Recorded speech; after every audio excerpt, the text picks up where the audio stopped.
Чтобы завести машину, просто нажимаем большую оранжевую кнопку до второго звукового сигнала.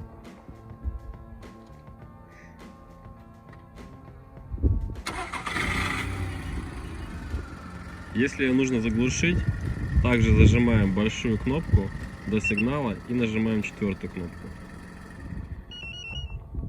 Подготовка к автозапуску происходит следующим образом. Паркуемся, ставим на нейтралку, вставляем автомобиль на нейтралке, вытягиваем ручник, вытаскиваем ключ, машина заведена и работает. Выходим, глушим на красную кнопку, и она глохнет. Если мы забыли какие-либо вещи, открываем любую дверь, закрываем машину, и она уже не запустится с автозапуска, потому что мы открыли дверь. Выдает ошибку. Чтобы снова сработал автозапуск, нам нужно будет заново сесть в машину, запустить ее. Нейтралка.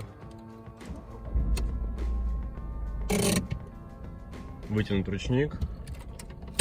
И сделать те же самые действия. Закрыть.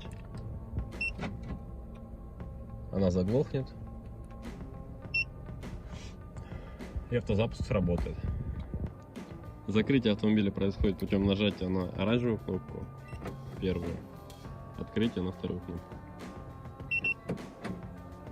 Чтобы включить режим паника, нужно зажать до звукового сигнала первую и третью кнопку. Режим паника будет действовать 15 секунд. Чтобы его отключить, нужно нажать кнопку 2.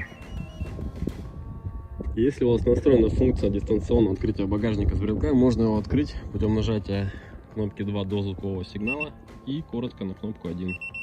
Короткое нажатие кнопки 3 на брелке позволяет посмотреть состояние автомобиля, температуру двигателя, температуру салона, напряжение аккумулятора, заведен автомобиль либо нет, в охране он или нет. У меня брелок поплыл, поэтому этого не видно. Также можно выполнить поиск автомобиля. Для этого нужно нажать кнопку 4 два раза. Прозвучат сигналы и габариты. Если коротко зажать кнопки 2 и 4, брелок заблокируется. Чтобы его разблокировать, нужно будет зажать кнопки 1 и 4. Он разблокируется, либо просто достать батарейку.